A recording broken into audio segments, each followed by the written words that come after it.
The chapel bells of Sacred Heart Convent rang their final evening prayer as Sister Catherine Morrison pressed her trembling hands against the cold stone window.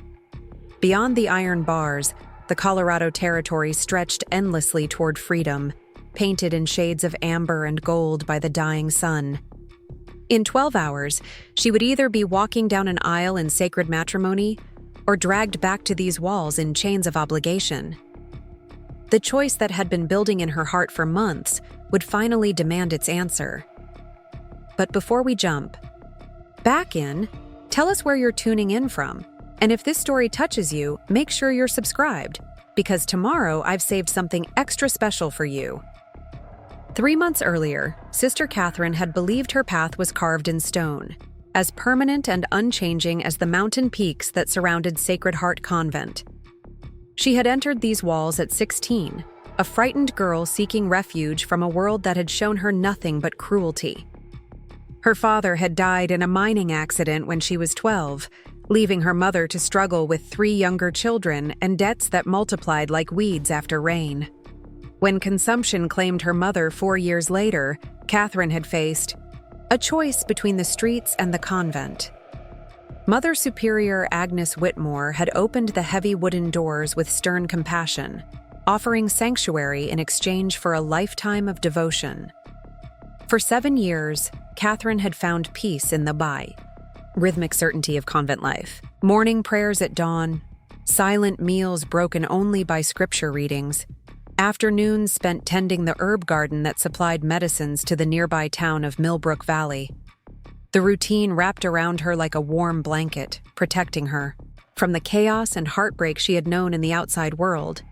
She was good at it, this life of service and sacrifice. The younger novices looked up to her steady presence, and even Mother Superior Agnes occasionally nodded approval at Catherine's dedication to their shared calling. But then came the morning when everything changed, the morning when routine shattered, like glass against stone. It was Sister Mary Elizabeth's turn to deliver herbs to Doc Samuel Hayes in town, but a fever had laid her low during the night. Mother Superior, her steel-gray eyes scanning the assembled sisters, had pointed directly at Catherine. Sister Catherine will make the delivery. Take the wagon, speak to no one beyond what is necessary, and return before the noon bell. Catherine had nodded obediently, pulling her dark cloak tight against the October wind as she guided the convent's aging mare down the winding mountain path. She had made this journey only twice before in 7 years, always under strict supervision, always with explicit instructions to keep her eyes down and her words few. The outside world was a place of temptation and snares, Mother Superior reminded them constantly, where the devil worked through pretty faces and honeyed words to steal souls from their sacred purpose. The town of Millbrook Valley sprawled below like a child's toy set scattered across the valley floor. Wooden buildings lined the main street in haphazard rows, smoke rising from chimneys into the crisp mountain air. Catherine could hear the distant lowing of cattle, the ring of hammer against anvil from the blacksmith's shop, the cheerful chatter of women hanging laundry behind their homes. It was a world alive with movement and sound, so different from the hushed reverence of the convent that it made her heart race with something she couldn't name. Doc Hayes lived in a modest house behind his practice, a weathered man with kind eyes who had always treated the sisters with gentle respect. He accepted the basket of feverfew and willow bark with grateful hands, pressing a small pouch of coins into Catherine's palm for the convent's charitable works. Tell Mother Superior that Mrs. Patterson's baby came safely into the world last night, he said, his voice warm with the joy of new life. A healthy boy, strong lungs on him already. Catherine smiled despite herself, tucking the news away like a precious gift. It was as she turned to leave that she heard it, a sound that stopped her heart and changed everything that would follow. Someone was singing, a low, rich baritone that carried across the wind like honey poured over gravel. The melody was unfamiliar, not one of the sacred hymns that filled her days, but something wild and free that spoke of open ranges and endless skies. She knew she should climb back onto the wagon immediately, snap the reins, and return to the safety of Sacred Heart before her absence was noticed. Every rule she had lived by for 7 years demanded she turn away from whatever was pulling her, toward that voice. But Catherine's feet carried her forward as if they belonged to someone else, drawn by a magnetism she had never experienced and couldn't resist.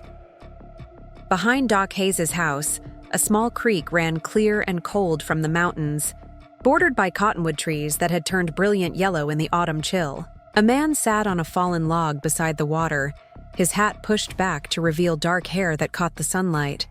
His clothes marked him as a rancher, well-worn leather and denim that spoke of honest work under the open sky. In his hands, he held a guitar, his fingers moving across the strings with practiced ease as he sang to the rushing water and the empty air. Catherine pressed herself behind a wide cottonwood trunk, her heart hammering against her ribs like a caged bird desperate for flight. She had never seen a man like this one, never heard music that seemed to bypass her mind and speak directly to something deep in her soul. His voice carried stories of cattle drives and campfires, of sleeping under stars and waking to endless horizons. It painted pictures of a life she had never imagined, a world where freedom wasn't something to be feared, but something to be embraced with both hands. When he finished the song, the silence that followed felt heavy with possibility. Catherine knew she should leave, knew that every second she lingered was a step further from the path she had chosen. But as she turned to go, her foot caught a fallen branch, snapping it with a sound that echoed through the quiet grove like a gunshot. The man's head turned toward the sound, and Catherine found herself looking into the deepest blue eyes she had ever seen. They were the color of mountain, lakes on a clear summer day, honest and direct and completely without judgment. For a moment that stretched like eternity, they simply stared at each other across the space between two worlds, the nun and the cowboy, each recognizing something in the other that neither had known they were searching for. "I'm sorry," Catherine whispered, her voice barely audible above the murmur of the creek. "I didn't mean to intrude. I was just—" She trailed off, unable to explain what had drawn her here, what had made her risk everything she had built for 7 years just to hear a stranger's song. The man set his guitar carefully aside and rose to his feet with the fluid grace of someone comfortable in his own skin. He was tall, with broad shoulders that spoke of hard work and honest labor, but his movements held a gentleness that made Catherine's breath catch in her throat. "No intrusion at all, sister," he said, his voice as warm and rich as it had been in song. "I was just keeping the creek company. Sometimes it gets lonely down here with just the fish for conversation." Despite herself, Catherine smiled. It had been so long since anyone had spoken to her with such easy humor, such natural warmth. In the convent, every interaction was filtered through layers of formality and religious protocol. But this man spoke to her as if she were simply another person, not a vessel for sacred duty or a symbol of divine calling. Preparing and narrating this story took us a lot of time, so if you are enjoying it, subscribe to our channel. It means a lot to us. Now back to the story. "I'm Jake Sullivan," he continued, removing his hat in a gesture of old-fashioned courtesy.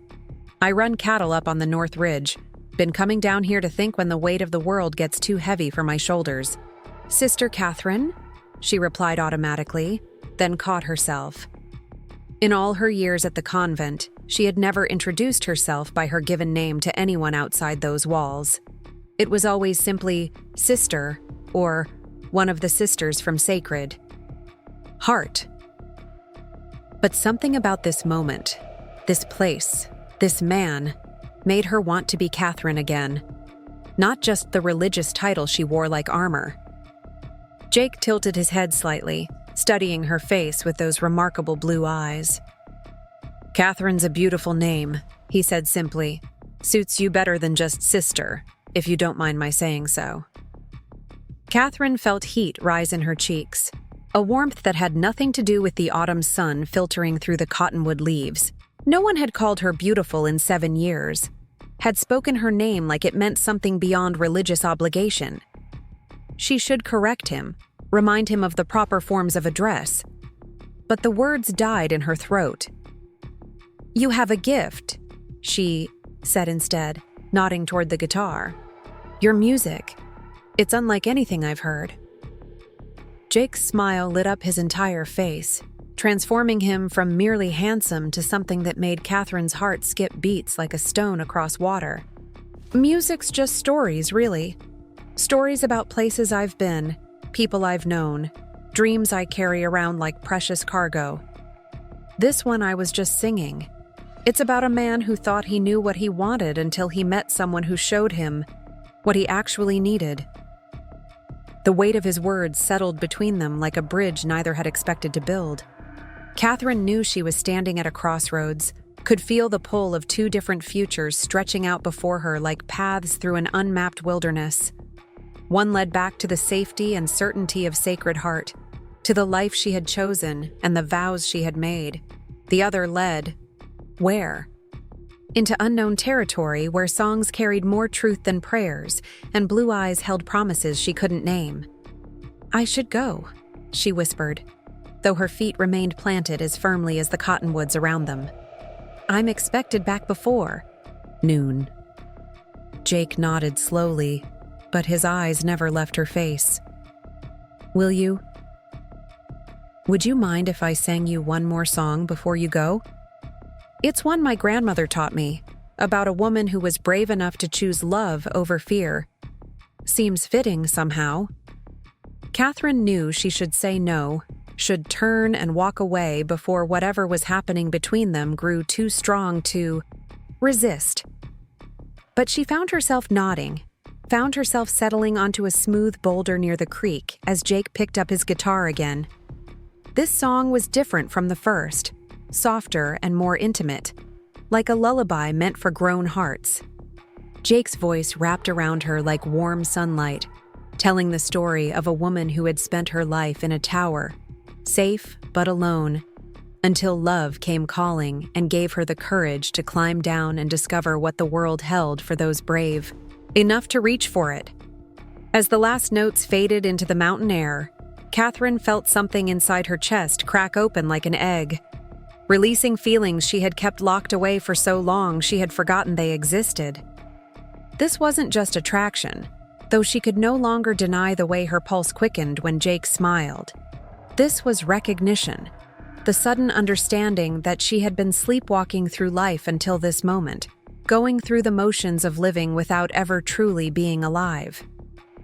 "Catherine," Jake said softly, setting his guitar aside again. "I know I have no right to ask this, no claim on your time or attention, but could you maybe come back tomorrow? Same time, same place? I'd like to play you another song, if you'd let me." The request hung in the air between them like a prayer waiting for an answer. Catherine knew what she should say, what her vows and her training and 7 years of convent life demanded she say. But looking into Jake's eyes, seeing the hope and vulnerability there, she found herself nodding before her rational mind could intervene. "Tomorrow," she whispered, the word carrying the weight of revolution. "I'll find a way." Jake's smile could have powered the entire town of Millbrook Valley. "Tomorrow," he agreed, and the word sounded like a promise in his voice, like the E.I., first line of a song yet to be written. Catherine rose from the boulder on unsteady legs, her entire world tilted off its axis by a simple conversation beside a mountain creek. She walked back to the wagon in a daze, her hands shaking as she gathered the reins and guided the mare up the winding path toward Sacred Heart. Behind her, she could hear Jake singing again, a new song this time, one that spoke of unexpected, meetings and sudden hope, and the way life could change direction in the space of a heartbeat. By the time she reached the convent gates, Catherine had made a decision that would have seemed impossible that morning. She would return tomorrow and the day after that, and for as many days as Jake would have her. She would risk everything she had built, everything she had been, for the chance to discover who she might become. The bells of Sacred Heart rang, the noon hour as she drove through the gates, but for the first time in 7 years, Catherine barely heard them. Her mind was filled with guitar music and blue eyes and the revolutionary idea that perhaps, just perhaps, love was worth more than safety after all. The lie came easier than Catherine had expected. Sister Mary Elizabeth needs more willow bark. For her fever, she told Mother Superior Agnes 3 days later, her voice steady despite the thundering of her heart. Doc Hayes mentioned he was running low on his supply, and I thought perhaps I could gather some from the creek bed while delivering her additional herbs. Mother Superior's steel-gray eyes studied Catherine's face with the intensity of a hawk examining prey. Agnes Whitmore had not risen to lead Sacred Heart Convent through 23 years of frontier hardships by being easily deceived. She read deception in the slope of a shoulder, in the way someone's eyes flickered to the left when speaking, in the subtle tension that betrayed a soul at war with itself. "Sister Catherine," Mother Superior said slowly, her voice carrying the weight of authority that had shaped countless lives within these walls. "In your 7 years with us, you have never volunteered for town duties. You have always preferred the solitude of our gardens, the quiet contemplation of our chapel. What has changed?" Catherine felt sweat gather at the base of her neck, despite the October chill that seeped through the stone walls. Every instinct screamed at her to confess, to throw herself on Mother Superior's mercy, and beg forgiveness for the desires that were eating at her soul like acid. But Jake's voice echoed in her memory, singing about brave women who chose love over fear, and she found strength she never knew she possessed. "Sister Mary Elizabeth is suffering," Catherine said, allowing genuine concern to color her words. It wasn't entirely false. Beth had indeed been fighting a stubborn fever for days. "I feel called to serve where I'm most needed, even if it takes me beyond our walls." Something flickered in Mother Superior's eyes, something that might have been approval, or might have been suspicion. After a long moment that stretched like eternity, she nodded once, sharp and decisive. "Very well, but you will take Sister Margaret. With you. 2 sisters traveling together is proper, and she needs experience in dealing with the outside world." Catherine's heart plummeted into her stomach. Sister Margaret was barely 18, a zealous young novice whose devotion to the rules bordered on fanatical. She watched the older sisters like a guardian angel, ready to report any deviation from proper conduct to Mother Superior with righteous enthusiasm. Taking Margaret to meet Jake would be like bringing a viper to a prayer meeting. "Of course, Mother Superior," Catherine managed, her voice barely concealing her despair. "I'll prepare the wagon immediately." As she gathered the herb baskets with trembling hands, Catherine's mind raced through possibilities. She could claim to have forgotten something and return alone. She could send Margaret to deliver the herbs while she gathered willow bark at the creek. She could abandon the entire plan and resign herself to a life of wondering what might have been. But none of these options felt right, felt true to the woman she was discovering herself to be. The ride down the mountain path stretched endlessly before them, Sister Margaret chattering nervously about the wickedness that lurked beyond convent walls. "Mother Superior says the town is full of men who drink spirits and women who paint their faces," Margaret whispered, her eyes wide with horrified fascination. "She says we must guard our hearts against their influence, lest we be led astray from our sacred calling." Catherine nodded absently, her attention focused on the growing sound of guitar music that drifted up from the creek below town. Jake was already there, waiting for her as he had promised, and the knowledge filled her with a mixture of joy and panic that threatened to overwhelm her carefully constructed composure. At Doc Hayes' house, Catherine delivered the herbs with professional efficiency while Margaret stayed close as a shadow, her nervous energy making the older man raise his eyebrows in amused concern. "Sister Margaret is new to town visits," Catherine explained, earning an understanding nod from the doctor. "Sister Catherine," Doc Hayes said as they prepared to leave. "Mrs. Patterson wanted me to thank you personally for the herbs that helped with her delivery. Her baby boy is thriving, and she credits your feverfew tea with getting her through the difficult hours." "I'm glad we could help," Catherine replied, but her attention was already drifting toward the back of the house, toward the creek where Jake waited. She could almost feel his presence like warmth from a distant fire, calling to something deep in her soul that had been dormant too long. "I need to gather willow bark from the creek," Catherine told Margaret as they walked back, toward their wagon. "You can wait here with the mare, or come with me if you prefer." Margaret's eyes darted nervously toward the sound of guitar music floating through the trees. "Is someone down there?" she asked, her voice tight with suspicion. "Just a local." "Rancher," Catherine said, forcing casualness into her tone. "He often comes to the creek to water his horse. Nothing to concern ourselves with." But Margaret's zealous nature wouldn't be satisfied with simple explanations. "Perhaps we should gather the bark from upstream," she suggested, away from any potential impropriety. Catherine felt her carefully laid plans crumbling like sandcastles before an incoming tide. She could see no way to reach Jake without arousing Margaret's suspicions further, no path that wouldn't expose her growing feelings to the one person most likely to report them to Mother Superior. Defeat tasted bitter in her mouth as she nodded. Agreement. They were turning away from the creek when Jake's voice rose in a new song, one Catherine had never heard before. The melody was hauntingly beautiful, speaking of lonely evenings and hope deferred, of someone waiting by moving water for a love that might never come. The words painted pictures of devotion that transcended earthly boundaries, of a love so pure it could bridge any gap between two souls. Margaret stopped walking, her face transformed by unexpected wonder. "That's beautiful," she whispered, her usual vigilance momentarily forgotten. "I've never heard anything like it." Catherine seized the moment like a lifeline thrown to a drowning woman. "The rancher is quite talented," she agreed.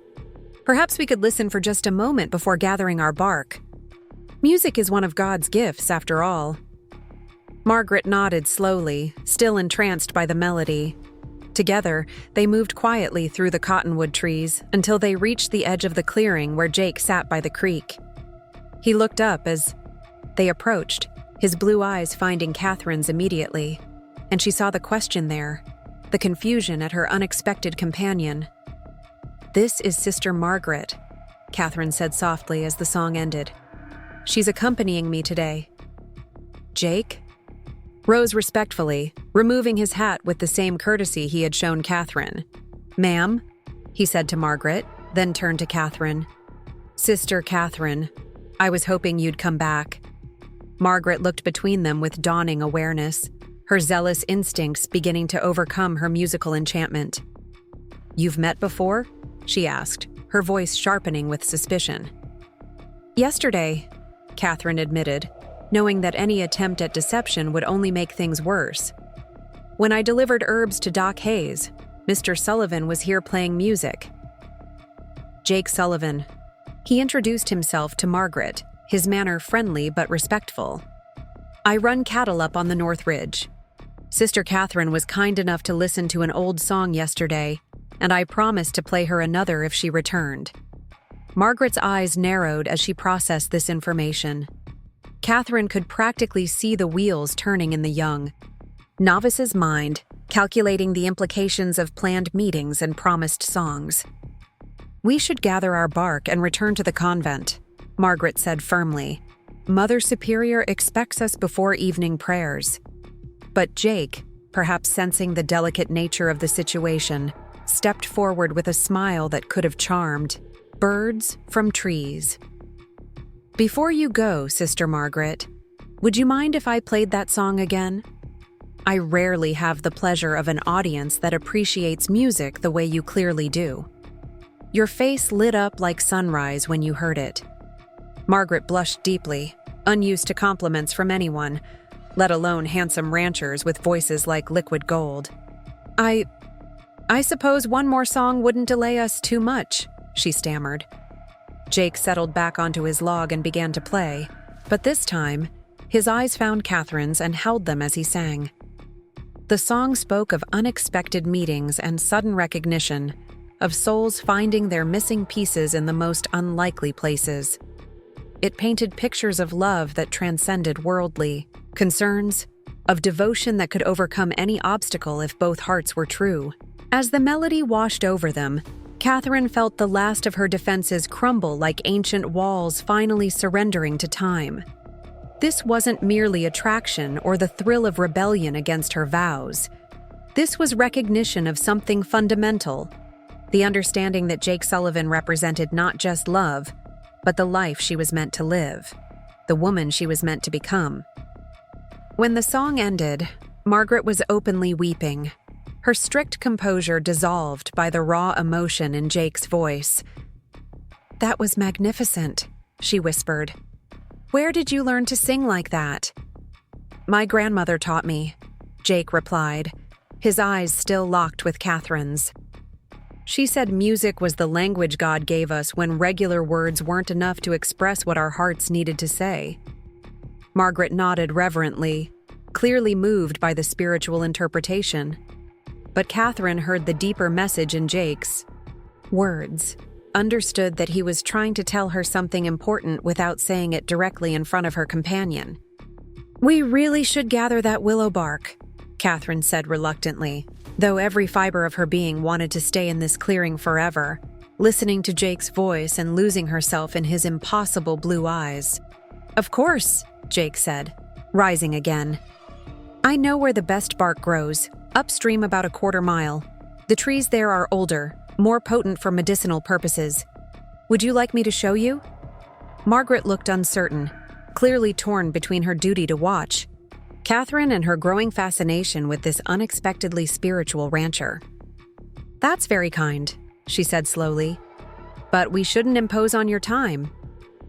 "No imposition at all," Jake assured her. "I was heading that way anyway to check on a calf that wandered off yesterday. We can walk together." As they made their way upstream, Jake regaled them with stories of frontier life that painted it in terms Margaret could appreciate.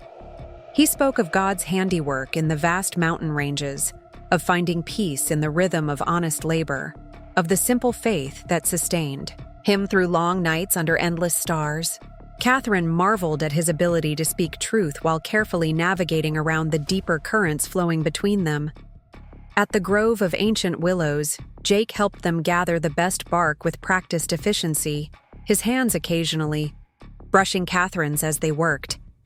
Each touch sent electricity up her arms, and she could see in his eyes that he felt it too, this growing connection that seemed to have a life of its own. "Sister Catherine," Jake said as they prepared to leave, his voice carefully neutral for Margaret's benefit. "I was wondering if you might have any advice about something that's been troubling me." Catherine's heart leapt, understanding that he was creating an excuse for future meetings. "Of course," she managed, "if I can help in any way." "It's about my grandmother's songs," Jake continued. "She passed away last spring, and I've been trying to learn the ones she never had time to teach me. There were so many stories she used to tell, about love and faith and finding your true calling in life.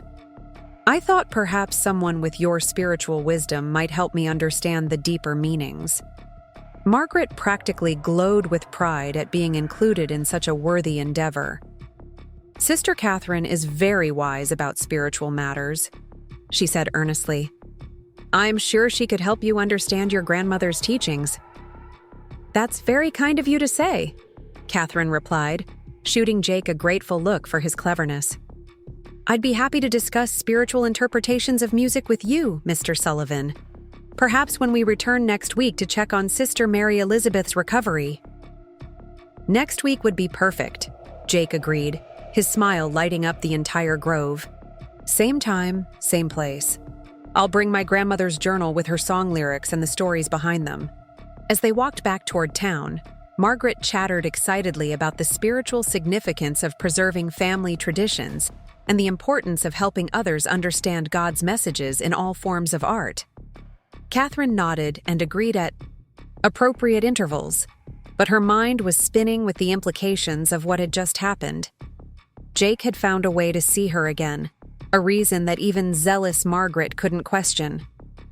More than that, he had shown her a side of himself that spoke to her deepest values. A man who honored his family's memory and sought spiritual wisdom in life's complexities. He wasn't just attractive or charming. He was good, genuinely good, in a way that made her heart ache with longing. The ride back to Sacred Heart passed in a blur of Margaret's enthusiastic commentary about their spiritual mission to help the grieving rancher understand his grandmother's legacy. By the time they reached the convent gates, she had convinced herself that they were performing a work of mercy, bringing comfort to a lost soul through the wisdom of their religious training. Mother Superior will be so pleased that we could help someone in spiritual need, Margaret said as they unhitched the wagon. Mr. Sullivan seems like such a good man, so devoted to honoring his grandmother's memory. Catherine agreed wholeheartedly, though her definition of Jake's goodness extended far beyond his filial devotion. As she lay in her narrow convent bed, that night, staring at the ceiling while her sisters slept around her, Catherine allowed herself to imagine what life might be like beyond these walls. She pictured herself in a simple house on Jake's ranch, waking to mountain sunrises instead of chapel bells, cooking meals for a man who sang while he worked, maybe even children who would carry his music and her strength into the next generation. The fantasy felt more real than the stone walls surrounding her, more true than the vows she had taken as a frightened 16-year-old girl with nowhere else to turn. For the first time in 7 years, Catherine Morrison began to seriously consider the possibility that she had chosen the wrong life, that safety and certainty might not be worth the price of denying her heart's true calling. Tomorrow would bring another day of prayers and silence, of rigid routine and carefully controlled existence. But next week would bring Jake Sullivan and his grandmother's songs, and the chance to explore what might be growing between them. Catherine fell asleep with guitar music echoing in her dreams, and the taste of possibility sweet on her lips, unaware that her peaceful world was about to be shattered by forces beyond her control. The week that followed crawled by like winter, molasses, each hour stretching endlessly as Catherine moved through her daily routines with the mechanical precision of a woman whose heart lived somewhere else entirely. She tended the herb garden with unusual intensity, her hands working the soil while her mind wandered to blue eyes and guitar strings. During morning prayers, she found herself listening not to the familiar Latin phrases, but to the memory of Jake's voice singing about love that transcended earthly boundaries. Sister Mary Elizabeth noticed the change first, her fever-bright eyes tracking Catherine's restless movements during their shared kitchen duties. "You seem different," Beth observed quietly as they kneaded bread for the evening meal. "More alive somehow. Like you've been holding your breath for years and finally remembered how to fill your lungs." Catherine's hands stilled in the dough, her heart hammering against her ribs. If gentle Beth could see the transformation, how? Long before Mother Superior's sharp gaze detected the revolution brewing beneath her carefully maintained exterior? "I've been praying more deeply lately," Catherine replied, which was true in its way. Every moment brought silent pleas to whatever force might guide her through the impossible choice looming ahead. "About what?" Beth pressed, her intuition sensing deeper currents beneath Catherine's surface calm. "About calling," Catherine said after a long pause. "About whether the life we choose at 16 is the life we're meant to live forever." Beth's eyes widened with understanding and something that might have been envy. At 24, she had been at Sacred Heart for 8 years, longer even than Catherine, but her faith had always seemed more like resignation than genuine devotion. "Do you think God speaks to us through our desires?" she whispered. "Or are desires just the devil's way of leading us astray?" The question hung between them like incense, heavy with implications neither dared voice fully. Catherine studied her friend's face, seeing her own doubts reflected in those fever-dimmed eyes. "I think," Catherine said carefully, "that God gave us hearts for a reason. Maybe denying them completely is as much a sin as following them blindly." Before Beth could respond, Sister Margaret burst into the kitchen with the enthusiasm of someone carrying momentous news. "Sister Catherine, Mother Superior wants to see you in her study immediately. She seems quite pleased about something." Catherine's blood turned to ice water in her veins. Had Margaret somehow revealed more than she intended about their encounter with Jake? Had Mother Superior discovered the growing deception that colored every moment of Catherine's carefully constructed religious life? She wiped her flower-covered hands on her apron with deliberate calm, though her fingers trembled like autumn leaves. Mother Superior's study occupied the corner tower of Sacred Heart, its high windows offering commanding views of both the convent grounds and the valley below. The room reflected its occupant perfectly, every item precisely placed, every surface polished to mirror brightness. Agnes Whitmore sat behind her massive oak desk like a general planning campaign strategies. Her steel gray hair pulled back so severely it seemed to stretch the skin of her face taut. "Sister Catherine," Mother Superior said without preamble. "Sit down. We have important matters to discuss." Catherine perched on the edge of the straight-backed chair facing the desk, her spine rigid with apprehension. Through the tall windows, she could see the distant creek where Jake waited, probably wondering if she would keep their appointment or if something had gone wrong. "Sister Margaret has told me about your encounter with the rancher, Mr. Sullivan," Mother Superior began, and Catherine's heart stopped beating entirely.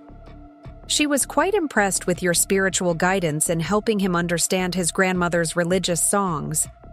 Relief flooded through Catherine like warm honey, followed immediately by guilt at the deception. He seemed genuinely interested in finding deeper meaning in his family's traditions, she managed. "Indeed." Mother Superior leaned back in her chair, studying Catherine with those penetrating eyes. "It occurs to me that this presents an excellent opportunity for Sacred Heart to extend our mission beyond these walls. Mr. Sullivan appears to be a man of good character, someone who could benefit from regular spiritual guidance."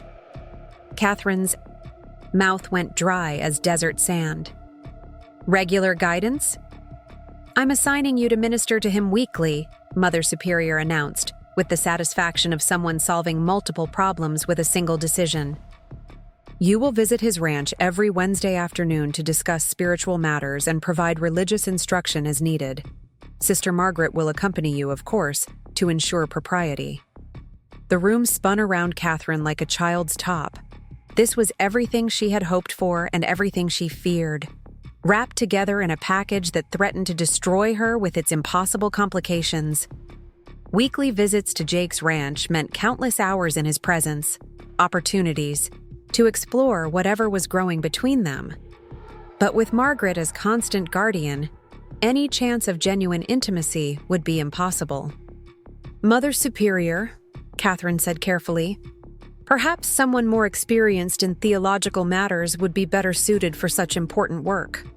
Sister Agatha has studied scripture far more extensively than I have."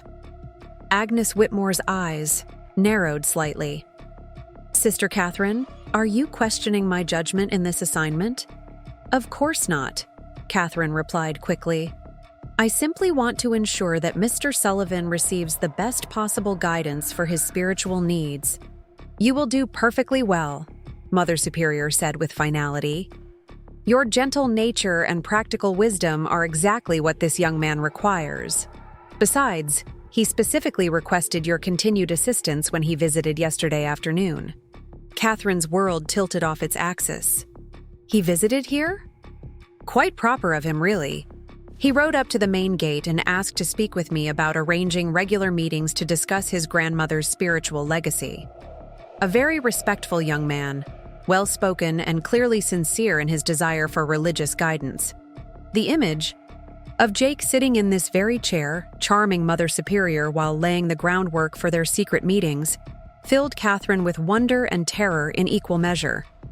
His boldness astounded her, his willingness to risk everything for the chance to see her regularly. But it also meant that any misstep now would expose them both to Mother Superior's wrath. "I explained our policies regarding outside ministration. Mother Superior continued, and he was most understanding about the need for proper chaperoning. He even offered to provide transportation for both sisters, since his ranch is quite remote and the journey would be difficult for our aging wagon. Catherine nodded mutely, overwhelmed by the implications cascading through her mind. Weekly. Visits to Jake's ranch, hours spent in his presence while pretending to provide spiritual guidance, all under the watchful eyes of eager Margaret and the unknowing blessing of Mother Superior herself. It was either a divine gift or a masterfully constructed trap. "You seem troubled, Sister Catherine," Mother Superior observed. "Is there something about this assignment that concerns you?" Everything, Catherine thought desperately. Every single aspect of this situation terrified her in ways she couldn't begin to articulate. "I'm simply honored by your confidence in my abilities," she said aloud. "I want to serve wherever I'm most needed." "Excellent. Your first visit will be this Wednesday. Mr. Sullivan will arrive at 2 o'clock to escort you and Sister Margaret to his ranch. You'll return before evening prayers, naturally."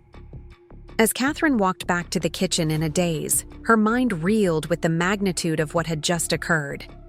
Jake had somehow maneuvered them into a situation where they could see each other, regularly while maintaining the appearance of propriety. His cunning impressed her even as it frightened her with its implications. But beneath the shock and confusion, something else bloomed in Catherine's chest like spring flowers after a hard winter. Hope.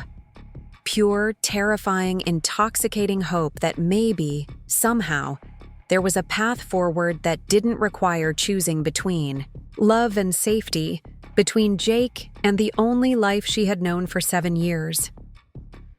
Wednesday arrived with unseasonable warmth, as if autumn had decided to grant one final reprieve before winter's bite. Catherine dressed with unusual care, choosing her newest habit and ensuring every fold fell properly. Every pin secured her veil exactly right. She told herself it was simply respect for the importance of her mission, but the woman in her knew better.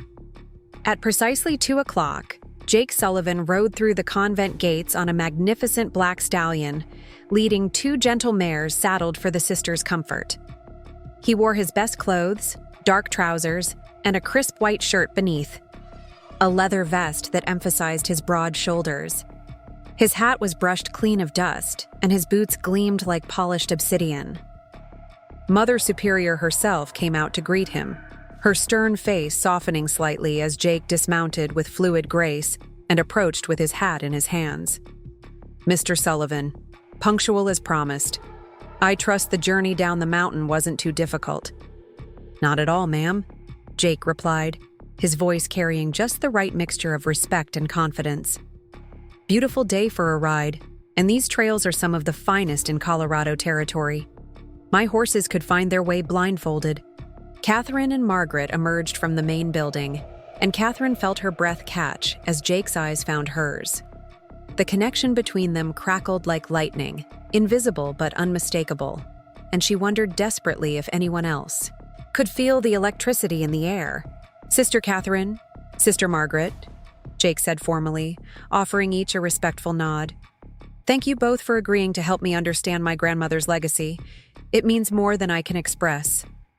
Margaret beamed with pride at being included in such important work, while Catherine managed a demure nod that she hoped conveyed nothing of the chaos in her heart. They mounted the gentle mares with Jake's assistance, his hands steadying Catherine's waist for a moment longer than strictly necessary, as she settled into her side saddle. The ride to Sullivan Ranch took nearly an hour through some of the most breathtaking country Catherine had ever seen. The path wound through stands of golden aspen, whose leaves caught the afternoon sun like scattered coins, across meadows where cattle grazed peacefully, and along ridgelines that offered views of distant peaks painted purple against the autumn sky. Jake proved an excellent guide, pointing out landmarks and sharing stories about the land that revealed his deep love for this harsh, beautiful country. He spoke of summers spent moving cattle to high pastures, of winters when snow piled higher than a man's head, of springs when wildflowers carpeted the meadows in colors that had no names. His voice painted pictures of a life lived in harmony with natural rhythms, tied to the seasons and the weather, and the ancient wisdom of the land itself.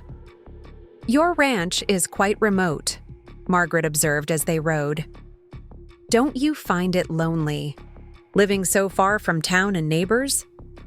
Jake's eyes flicked to Catherine before answering. "I used to think I enjoyed the solitude," he said thoughtfully. "But lately I've been wondering if maybe I've been missing something important by keeping to myself so much. Sometimes you don't realize how empty your life is until you meet someone who shows you what fullness might look like." Catherine felt heat rise in her cheeks at the obvious meaning beneath his careful words, while Margaret nodded approvingly at what she interpreted as spiritual awakening. "The Lord often uses unexpected encounters to guide us toward greater understanding," Margaret said earnestly. "Perhaps your grandmother's spirit led you to seek our guidance at exactly the right moment." "I'm beginning to believe you're right," Jake replied, his smile warm enough to melt mountain snow.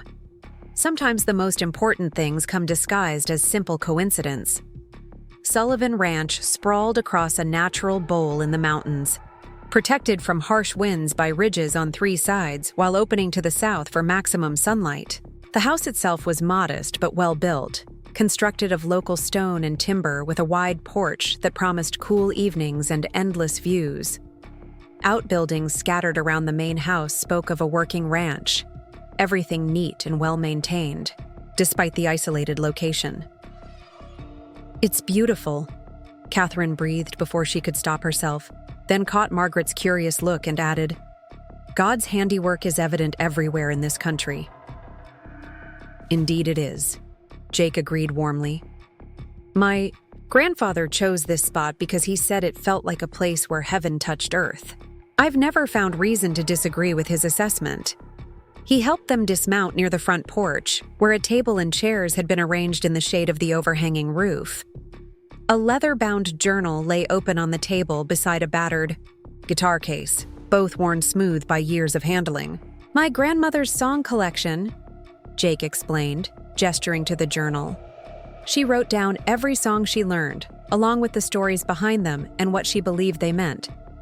I thought we could start with some of the ones about faith and calling, since those seem most relevant to understanding God's plan for our lives."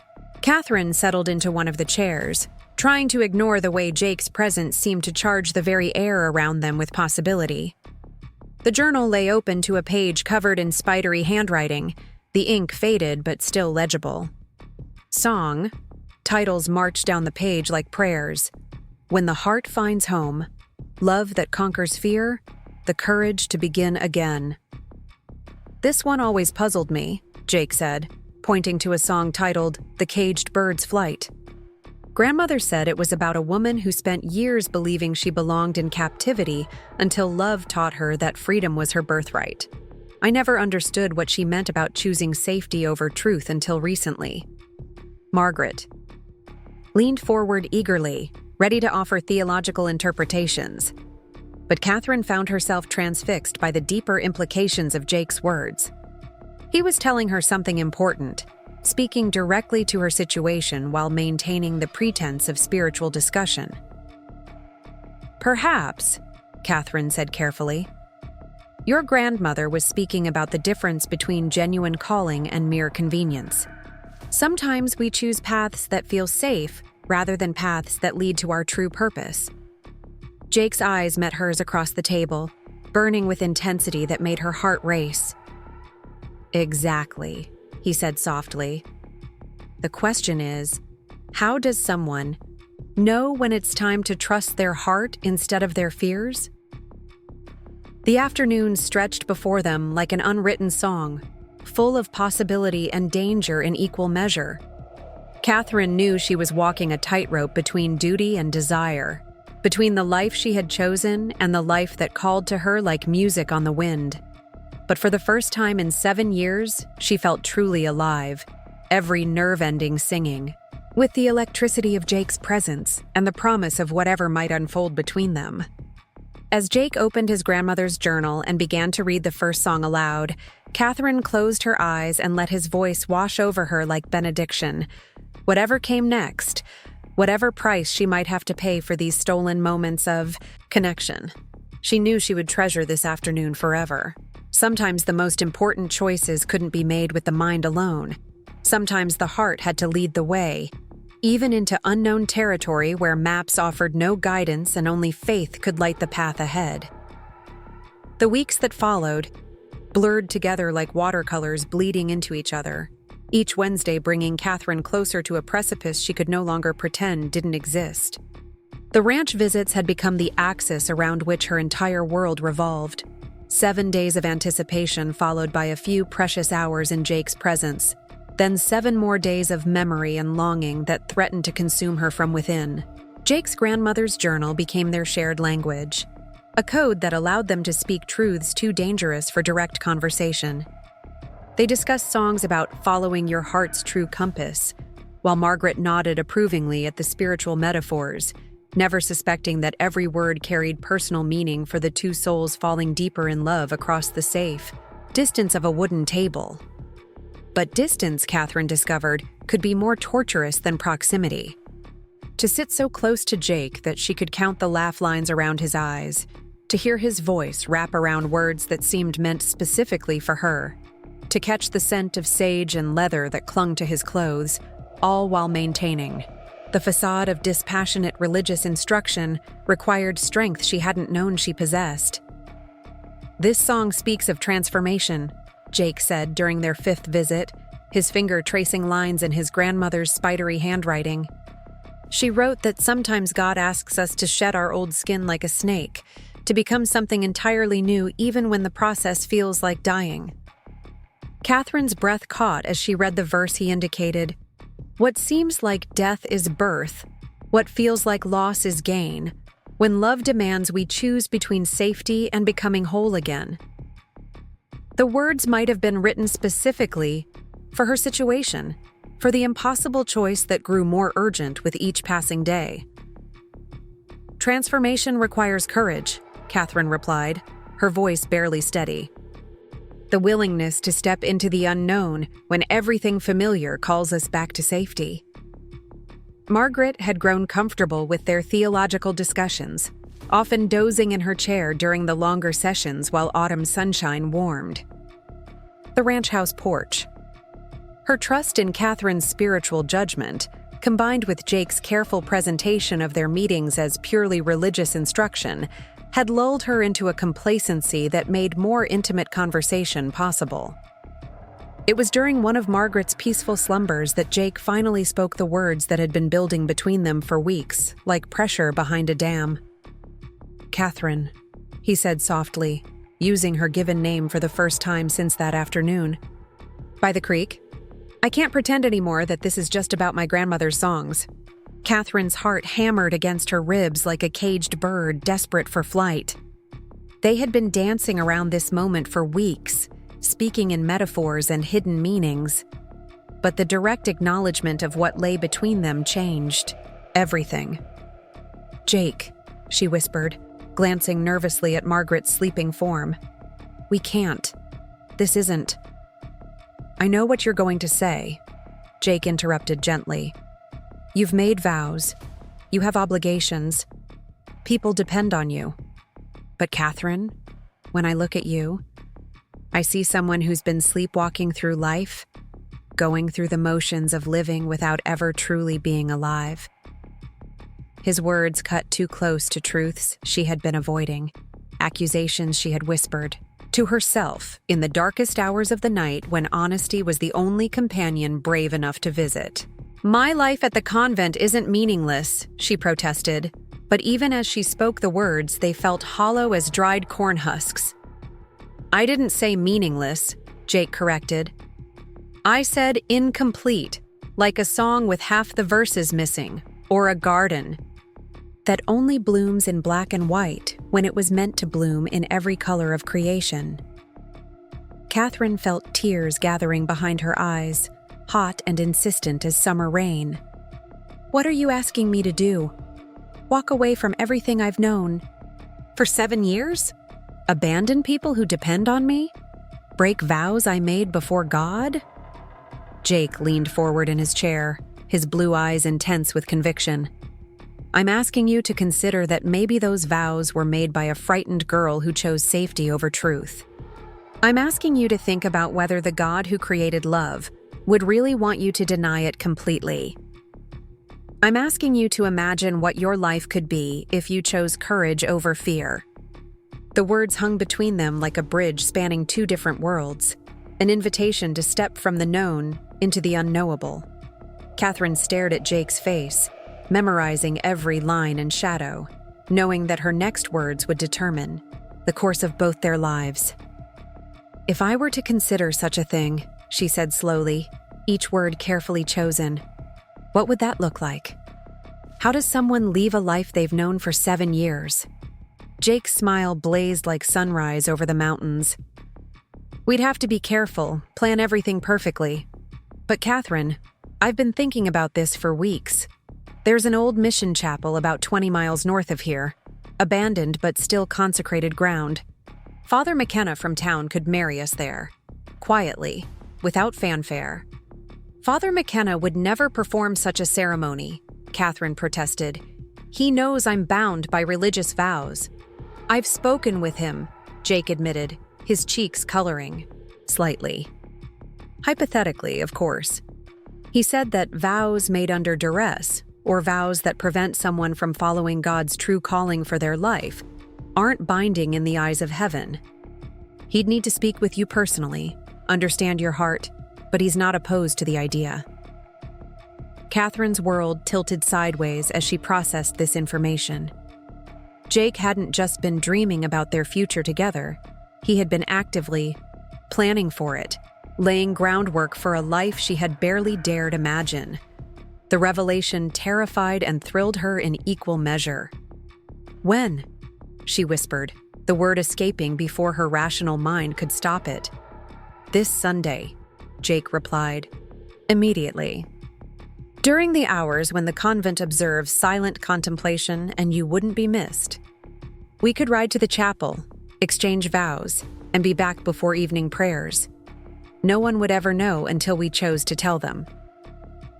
Margaret stirred in her chair, and both Catherine and Jake fell silent, their conversation resuming its carefully neutral tone about spiritual matters and family traditions. But the words already spoken couldn't be taken back. The possibility once voiced couldn't be ignored. Catherine spent the remainder of their visit in a daze, mechanically responding to theological discussions, while her mind reeled with the magnitude of Jake's proposal. The ride back to Sacred Heart passed in uncomfortable silence, Margaret chattering about the spiritual progress Mr. Sullivan was making while Catherine struggled to maintain normal responses. Every mile that carried her away from Jake felt like another chain binding her to a life that no longer fit. But every mile closer to the convent reminded her of the enormity of what she was considering.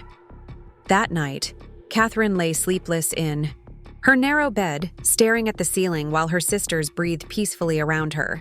Sunday was 3 days away.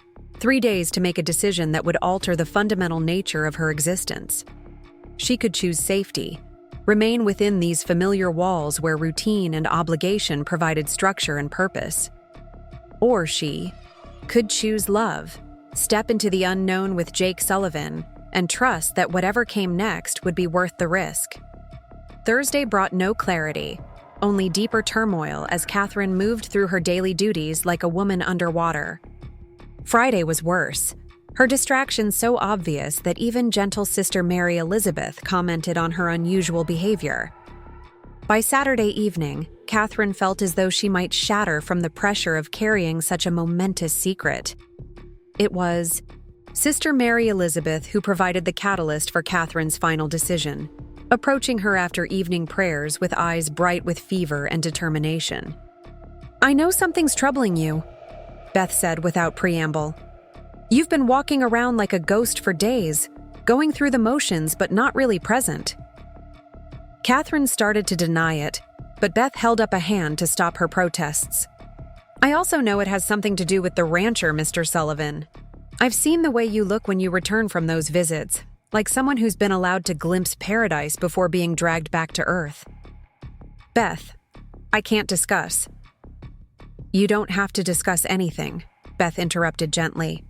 "But I want you to know that some of us understand what it means to question whether we chose this life for the right reasons. I entered the convent because my family couldn't afford another mouth to feed. You came here because you were grieving and afraid. Neither of those are callings from God, Catherine. They're just circumstances that pushed us toward safety." Catherine felt tears spill down her cheeks, hot and liberating as absolution. What if I'm making a terrible mistake? What if I throw away everything for a man I've known for only weeks? Beth smiled with wisdom that seemed far older than her 24 years. "What if you don't, and spend the rest of your life wondering what might have been? Catherine, in all our years here together, I've never seen you as alive as you've been these past weeks. That has to mean something." Sunday morning dawned crisp and clear, autumn sunlight streaming through the chapel windows during morning prayers. Catherine knelt in her usual place, surrounded by sisters whose lives had become as familiar as her own heartbeat, and felt the weight of her decisions settle over her like a benediction. This would be the last time she occupied this space as Sister Catherine Morrison. By evening, she would either be Catherine Sullivan or a woman with no name, no home, no certain future. During the silent contemplation period that followed lunch, Catherine slipped away from the main building with a small bundle of her few personal possessions hidden beneath her cloak. Her heart pounded so loudly she was certain it would wake the entire convent, but no alarm was raised as she made her way to the stables where Jake waited with 2 horses saddled for hard riding. "Are you certain?" Jake asked as he helped her mount, his blue eyes searching her face for any sign of doubt or regret. "I've never been more certain of anything in my life," Catherine replied, and meant it with every fiber of her being. Whatever lay ahead, wherever this path might lead, she knew with absolute conviction that choosing love over fear was the only decision her heart could make.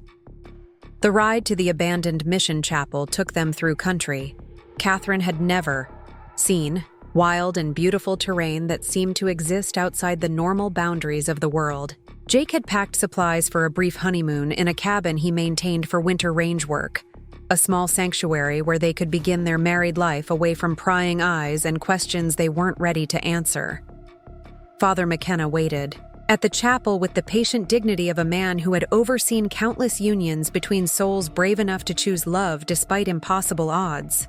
He spoke with Catherine privately, confirming her understanding of what she was undertaking, ensuring that her decision came from genuine calling rather than mere rebellion or romantic fantasy.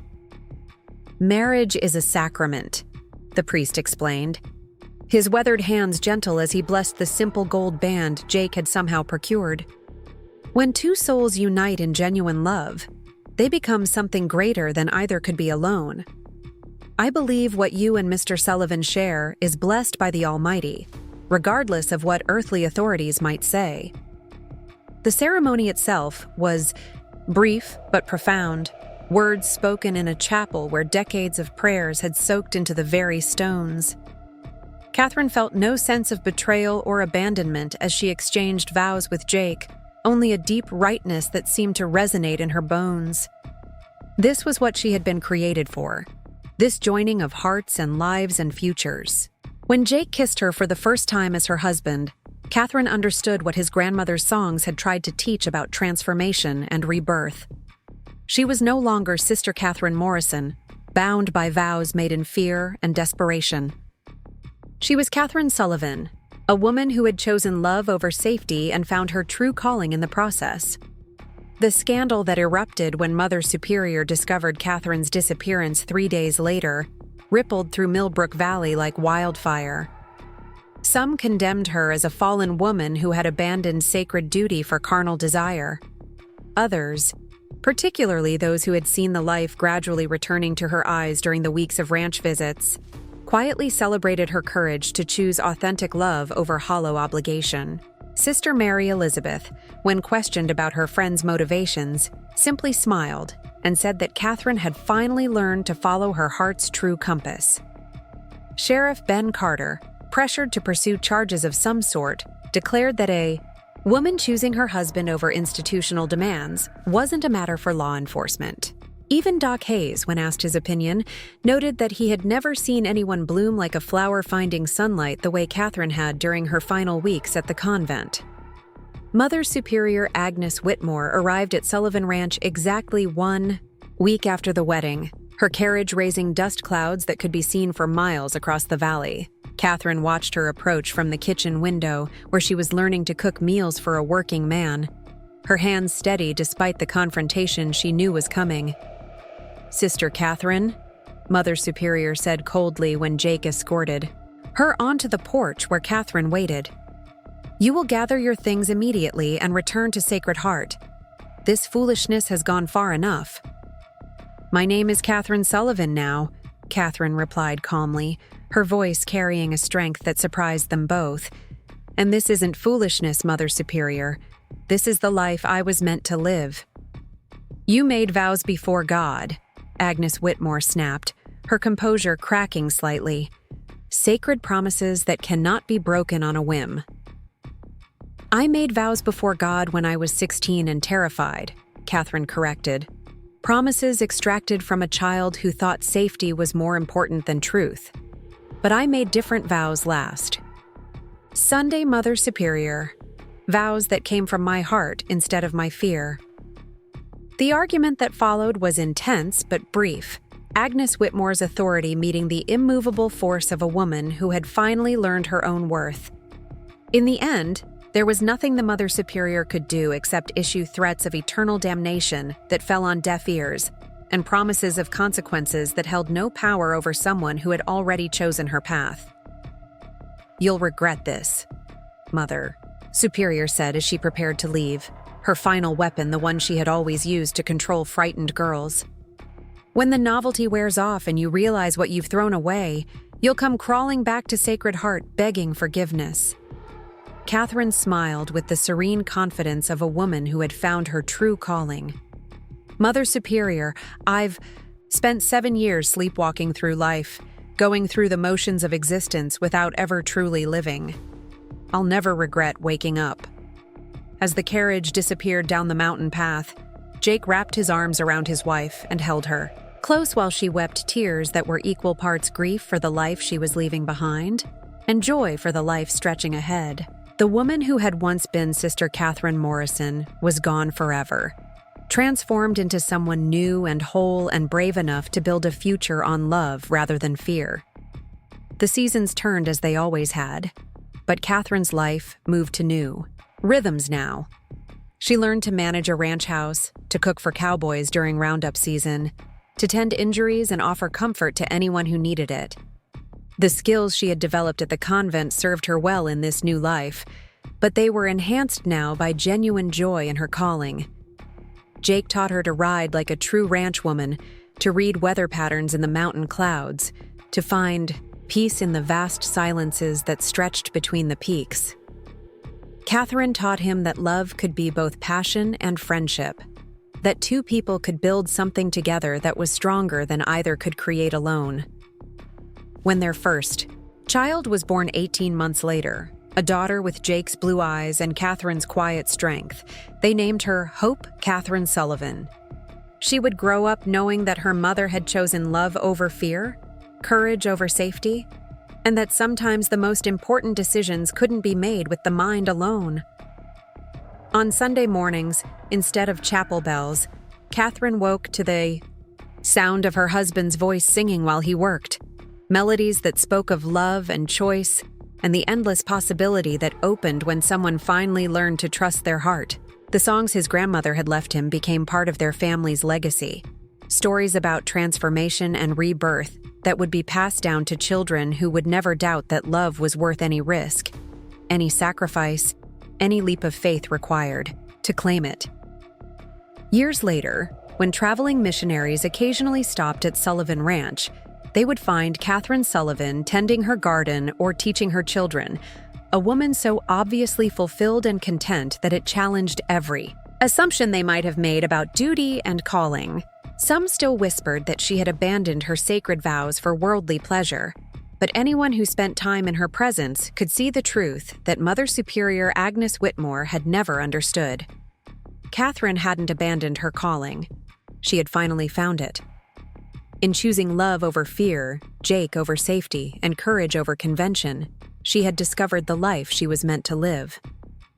The woman who had once hidden behind convent walls now stood beneath endless skies, rooted as deeply in love as the mountains were rooted in stone, living proof that sometimes the most sacred choice is the one that breaks all the rules. 25.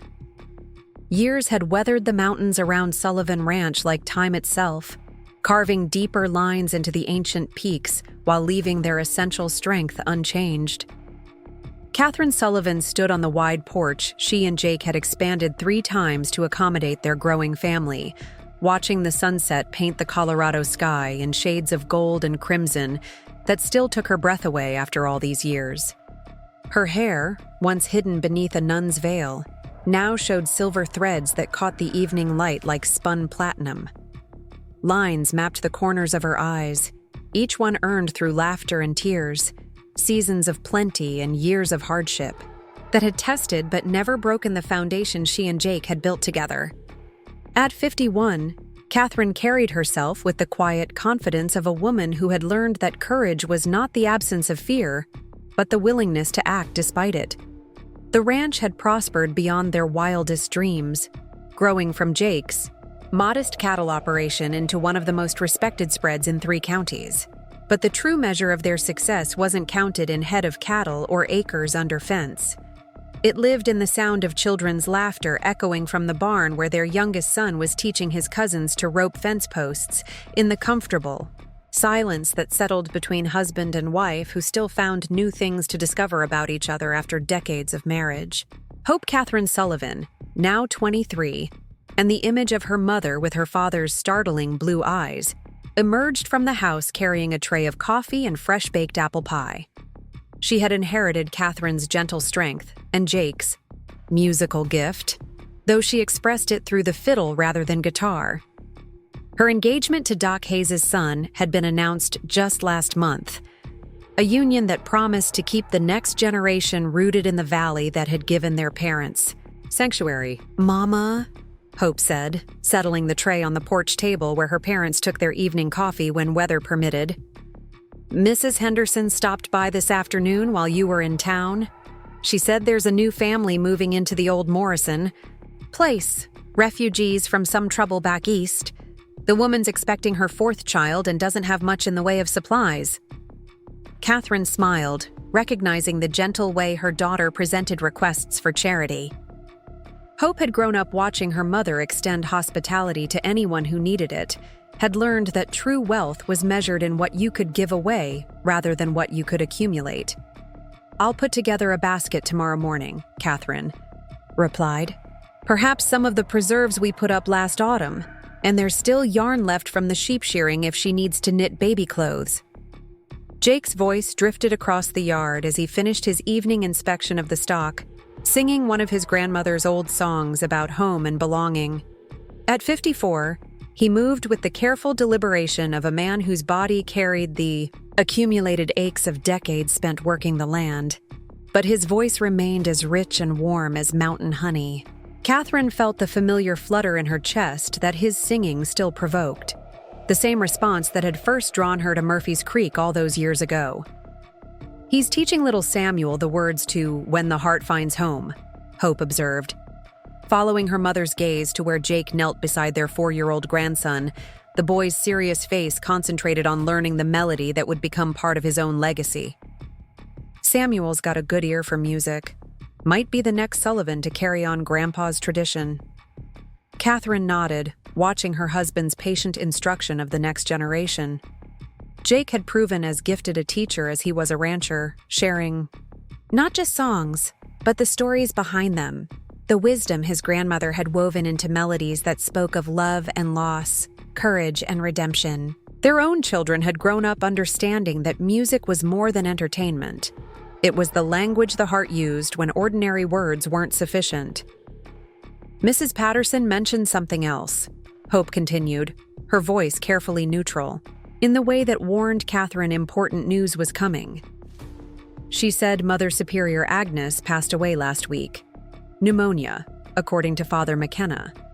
The funeral was yesterday. Catherine felt the news settle in her chest like a stone dropped into still water, sending ripples through memories she hadn't disturbed in years. Agnes Whitmore had been 73, an age that would have been impressive for any frontier woman, but seemed almost miraculous for someone who had spent decades battling the elements and the isolation that came with running Sacred Heart Convent.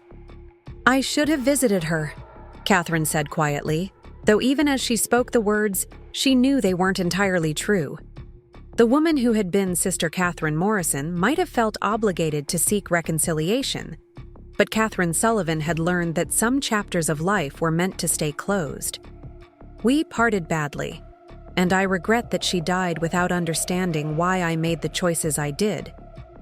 Hope reached across the space between their chairs and took her mother's hand, fingers intertwining in a gesture that had comforted both of them through various storms over the years. "Mama, you've spent 25 years proving that your choice was right. 3 children raised with love and wisdom, a marriage that served as an example to half the county, a home that sheltered everyone who needed it. If Mother Superior couldn't see the good fruit your decision bore, that was her limitation, not your failure." The wisdom in her daughter's words reminded Catherine of all the ways her children had exceeded her hopes for them. Hope had inherited her mother's compassion, but combined it with her father's easy confidence, creating a young woman who moved through the world with grace and purpose. Their middle child, Michael, had joined the Territorial Rangers and was making a name for himself as someone who could negotiate peaceful solutions to conflicts that might otherwise end in bloodshed. Their youngest, David, showed promise as both, a rancher and a scholar, equally comfortable in the saddle or buried in the books that arrived monthly from Denver. "Your father and I were talking last night about Mother Superior's legacy," Catherine said, her voice thoughtful as she processed emotions she hadn't expected to feel. Whatever her failings, she provided sanctuary for dozens of women who had nowhere else to turn. Sacred Heart gave shelter to girls like I was, frightened and alone and needing time to find their strength. That's not meaningless work, even if her methods were sometimes harsh. Jake's approaching footsteps announced his arrival before his warm hands settled on Catherine's shoulders, his touch still capable of sending comfort through her entire being after all these years. "Heard you talking about Agnes Whitmore," he said, his voice gentle with understanding. "Heavy news, I imagine, regardless of how things ended between you." Catherine leaned back against her husband's solid presence, drawing strength from the man who had taught her that love could be both passionate and peaceful, exciting and secure. "I've been thinking about forgiveness," she admitted. "Not the kind where you pretend someone didn't hurt you, but the kind where you recognize that people do the best they can with the understanding they have. Wise words from a wise woman," Jake murmured, pressing a kiss to the top of his wife's head. "Though I'd argue that Mother Superior had more understanding available to her than she chose to use. Some people get so invested in being right that they forget to ask whether they're being kind." The conversation was interrupted by the arrival of Catherine's sister-in-law, Emma Sullivan, who had married Jake's younger brother Thomas 5 years after Catherine and Jake's own wedding. Emma carried news that would reshape the evening's peaceful reflection into something more complex and challenging. "Catherine," Emma called as she approached the porch, her usually cheerful face shadowed with concern. "I've just come from town, and there's something you need to know. Sister Mary Elizabeth is there, asking questions about you." Catherine's heart stopped beating for a moment before resuming its rhythm at double speed. Sister Mary Elizabeth, the gentle friend who had been her closest companion during those 7 years at Sacred Heart, the woman who had encouraged Catherine to follow her heart's true compass, even when it led away from religious vows. Beth had never visited the ranch, had never made contact in the 25 years since Catherine's departure from the convent. "What kind of questions?" Jake asked, his protective instincts immediately engaged. Though their marriage had long since gained acceptance in the community, there were still those who viewed Catherine's abandonment of her religious vows as scandalous. Legal challenges were unlikely after so many years, but social difficulties could still arise from the wrong kind of attention. "She's asking about your life here," Emma explained, settling onto the porch steps with the familiarity of family. "Whether you're happy, whether you have children, whether you've built the kind of life that justifies the choice you made." She seems genuinely interested rather than accusatory, but Sheriff Carter thought you should know she was making inquiries. Catherine felt a mixture of anticipation and apprehension swirl through her chest like competing winds. Beth had been the one person at Sacred Heart who truly understood the suffocating nature of a life chosen from fear rather than calling. Her presence in Millbrook Valley after all these years suggested something significant had changed. Some shift in the carefully ordered world of Sacred Heart Convent. "Where is she staying?" Catherine asked, her decision already forming even as she spoke the words. Whatever had brought Beth to town, whatever questions drove her to seek information about Catherine's life, deserved a direct answer rather than secondhand reports. "Mrs. Henderson offered her a room above the bakery," Emma replied. "She's traveling alone, which seems unusual for someone from the convent. Most of the sisters travel in pairs when they venture into town." Jake's hands tightened slightly on Catherine's shoulders, a subtle reminder of the support that had anchored her through every storm of the past 25 years. "Do you want to see her?" he asked, his voice carefully neutral, leaving the Yaksai decision entirely in Catherine's hands. Catherine considered the question seriously, weighing the potential complications against her genuine affection for the woman who had been her closest friend during those cloistered years. Beth had aged, too, would be 49 now, probably showing the same silver threads and earned lines that marked Catherine's own face. But more important than physical changes would be the deeper transformations that came from living a life true to one's essential nature. "Yes," Catherine said finally, feeling the rightness of the decision settle in her bones. "I want to see her. We have a quarter-century of life to account for, and I'm curious about what brought her to Millbrook Valley after all these years." The next morning dawned crisp and clear, autumn air carrying the scent of wood smoke and ripening apples. From the orchard Jake had planted their third year on the ranch. Catherine dressed carefully, choosing a simple blue dress that reflected both her current prosperity and her enduring preference for understated elegance. She braided her silver-threaded hair in a style that was practical rather than fashionable, then added the small gold cross Jake had given her for their 10th anniversary. The ride to town took 40 minutes through country that had become as familiar as her own heartbeat, past landmarks that marked significant moments in her family's history. Here was the meadow where Hope had taken her first steps, chasing butterflies, while her parents picnicked on a summer afternoon. There was the creek where Michael had caught his first trout, his excitement echoing across the water like a prayer of thanksgiving. Each mile carried memories that testified to the richness of the life Catherine had built after leaving Sacred Heart. Mrs. Henderson's bakery occupied the corner building where Main Street intersected with the road leading up to the convent, its windows forever fragrant with the scent of fresh bread and cinnamon pastries. Catherine had patronized the establishment for 25 years, had watched Rose Henderson's children grow up and start families of their own, had shared countless cups of coffee and pieces of gossip across the bakery's worn wooden counter. "She's upstairs," Mrs. Henderson said without preamble when Catherine entered, her weathered face creased with curiosity about the reunion she was facilitating. "Nervous as a cat in a thunderstorm, poor thing. Haven't seen her eat more than a few bites since she arrived yesterday." Catherine climbed the narrow stairs behind the bakery with her heart hammering against her ribs, each step carrying her closer to a conversation that had been 25 years in the making. She knocked softly on the door marked with a hand-carved sign that read "Guest Room," then waited for a response that came in a voice she recognized despite the passage of decades. "Come in." Sister Mary Elizabeth looked exactly as Catherine had imagined she would, aged but unbroken, her dark hair now completely gray beneath a simple bonnet that marked her as someone connected to religious life without declaring specific vows.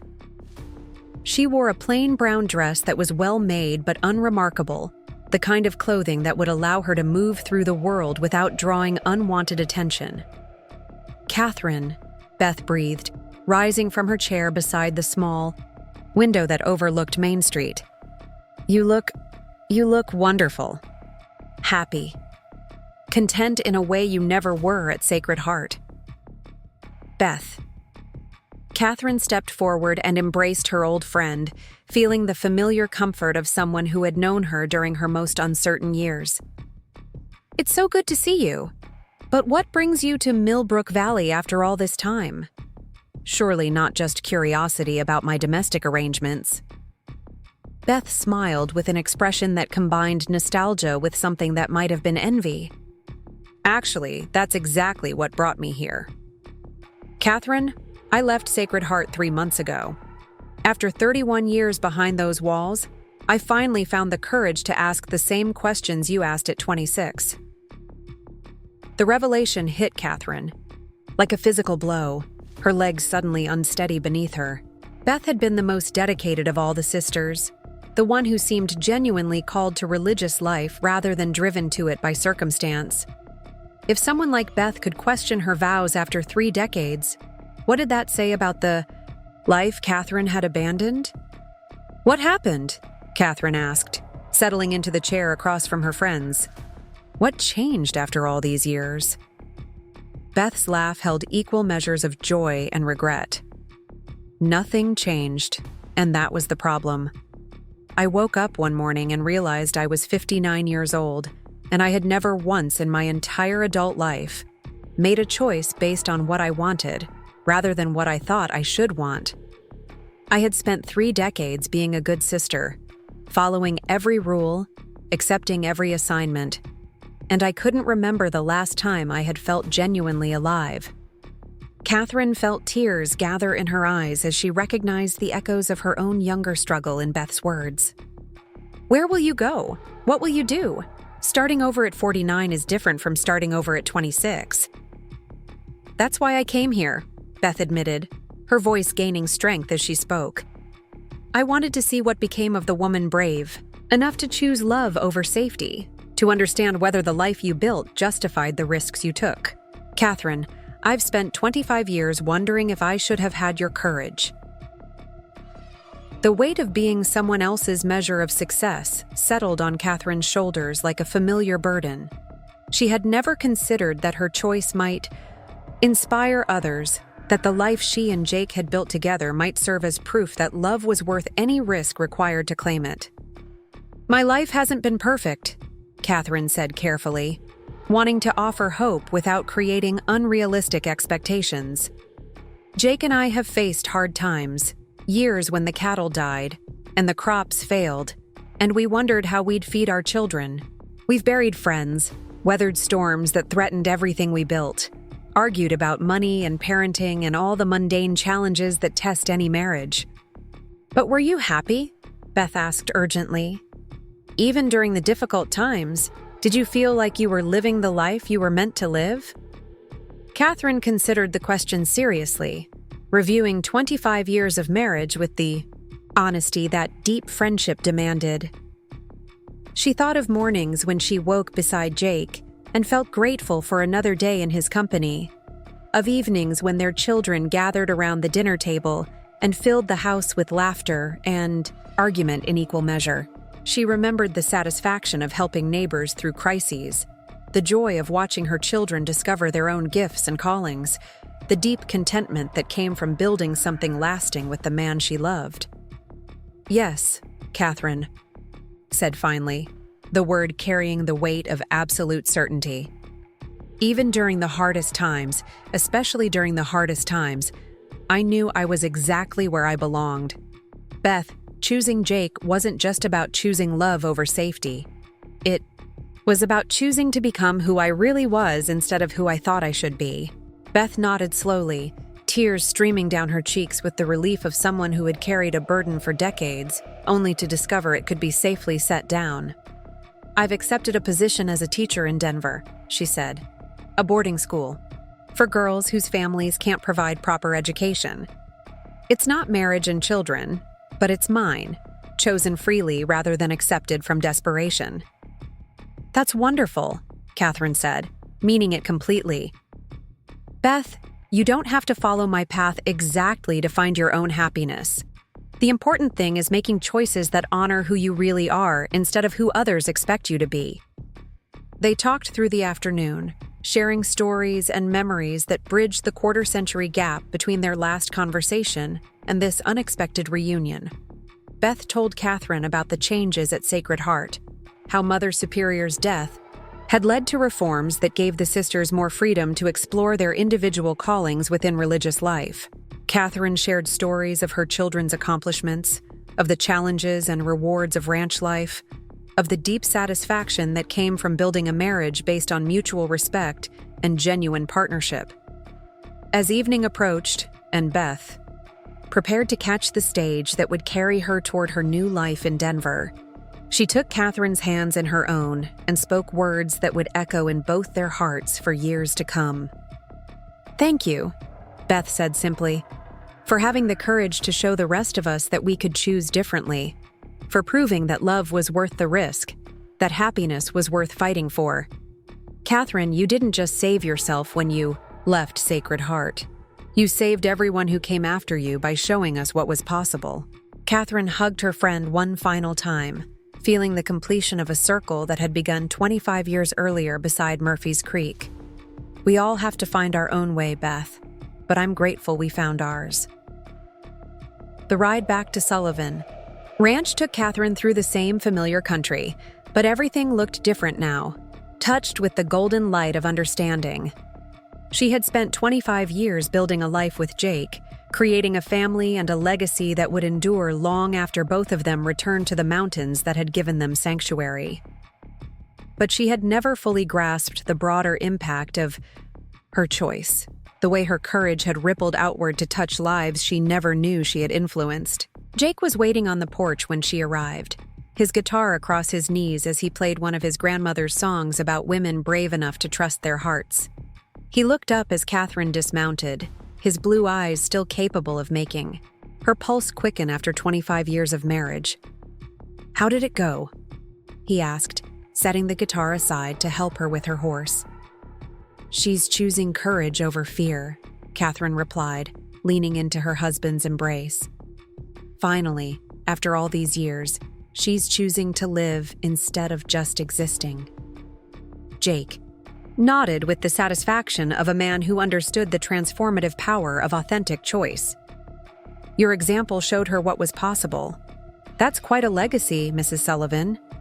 As they walked toward the house where their children waited with stories of their own day's adventures, Catherine felt the deep contentment that came from understanding her place in the larger tapestry of human experience. She had not just chosen love over safety. She had chosen truth over convenience, courage over comfort, authentic life over mere existence. The mountains stretched around them in the gathering dusk, eternal and unchanging, witnesses to the countless stories of human transformation that had played out beneath their ancient peaks. Catherine's story was just one thread in that vast weaving, but it was her thread, chosen freely and lived fully, a testament to the power of love to transform not just individual lives, but entire communities.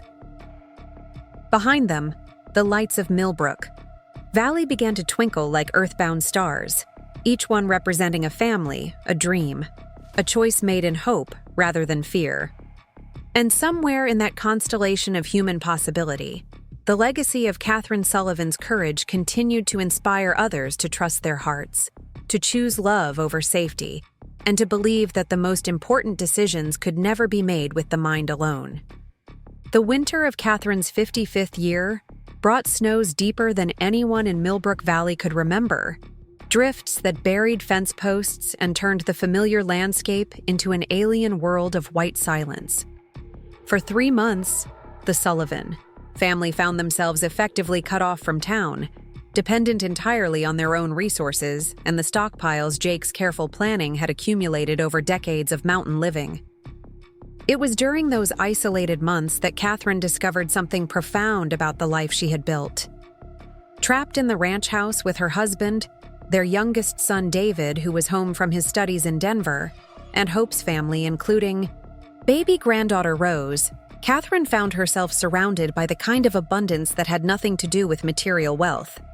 The house rang with conversation and laughter, with David reading aloud from books, while Hope played fiddle tunes that made little Rose clap her hands in delight, with Jake teaching his grandson Samuel increasingly complex guitar techniques while Catherine and Hope worked together on quilts that would warm future generations. These were the moments that justified every risk Catherine had taken 29 years earlier when she chose love over security. Not the dramatic gestures or passionate declarations that poets celebrated, but the quiet, daily miracles of family, life lived with intention and gratitude. The way Jake still brought her coffee every morning, exactly as she liked it. The way their children sought her counsel on everything from crop rotation to child rearing. The way her granddaughter's tiny fingers curled around hers with absolute trust. But the winter also brought unexpected challenges that tested the foundation Catherine and Jake had spent 3 decades building. In February, when the snows showed, no sign of breaking and their food supplies dwindled to levels that would require careful rationing, old fears began to surface. Catherine found herself lying awake at night, listening to the wind howl around the house and wondering if her choice to leave the guaranteed security of Sacred Heart had doomed not just herself, but everyone who depended on her. It was Jake who pulled her back from the edge of those dark thoughts, his steady presence reminding her that they had survived worse hardships and emerged stronger. "Catherine," he said one night as they lay together in the bed they had shared for almost 3 decades. "You're letting fear steal the joy from what we have right now. We've got enough food to last until spring, a warm house full of people who love each other, and the kind of wealth that can't be measured in dollars or cattle. What more could we ask for?" His words reminded Catherine of a fundamental truth she had learned during her years at Sacred Heart, but had sometimes forgotten in the bustle of daily life. Security didn't come from external circumstances, but from internal certainty, from knowing that whatever challenges arose, they would face them together with courage and creativity. The convent had promised safety through isolation and routine, but real security came from love that was tested and proven reliable through every kind of weather. When spring finally arrived with a suddenness that left everyone breathless, the world revealed itself transformed. The heavy snows had replenished mountain streams and underground springs that had been stressed by several dry years. The pastures emerged greener than anyone had seen them in a decade, promising abundant grazing for cattle and wild game alike. Most importantly, the long winter of enforced togetherness had deepened the bonds between family members in ways that would endure long after the snow melted. It was during the spring roundup that year that Catherine experienced what she would later describe as a moment of perfect understanding. She was riding with Jake and their son Michael, helping move cattle from winter pastures to summer grazing areas when they crested a ridge that offered views across the entire valley. Below them spread a landscape that told the story of human endeavor and natural resilience, ranches and farms carved from wilderness, but integrated into the natural rhythms of the place. "Look there," Jake said, pointing toward a distant homestead, where smoke rose from a chimney and children played in the yard. "The Morrison family you helped last fall. They made it through their first winter, thanks partly to the supplies and advice you provided. That's what I call a good investment." Catherine followed his gaze to the modest ranch that had indeed survived its first year in the valley, then let her eyes range across other properties where similar stories of persistence and mutual aid had played out over the decades. The Henderson's bakery that had fed countless travelers, Doc Hayes's practice that had delivered hundreds of babies and tended thousands of injuries, Father McKenna's little church where marriages were blessed and sorrows comforted. "We're all connected," Catherine said, the words carrying the weight of revelation even though the truth itself was ancient as the mountains. Every choice we make ripples outward, touches lives we never even know about. When I left Sacred Heart, I thought I was just choosing my own happiness. But I was also choosing to become part of something larger. Michael, now 31, and seasoned by his years as a territorial ranger, nodded with the wisdom of someone who had seen how individual actions shaped entire communities. That's why courage matters, Ma. Not just for the person making the brave choice, but for everyone who comes after. You showed people in this valley that love was worth fighting for, that women could choose their own paths. That changed things, for all of us. The insight stayed with Catherine throughout the busy summer months that followed, informing her interactions with neighbors and her counsel to young people facing their own difficult choices. When the banker's daughter confided that she wanted to study medicine despite her father's objections, Catherine encouraged her to pursue her calling with the same determination that had carried her away from Sacred Heart. When a young widower asked for advice about remarrying despite his children's resistance, Catherine shared the hard-won wisdom that authentic happiness required courage to disappoint others' expectations. These conversations reminded Catherine that her story had become part of the valley's living history, a narrative that people drew upon when facing their own crossroads. The tale of the nun who chose love over duty had been simplified and mythologized over the years, but its essential truth remained powerful.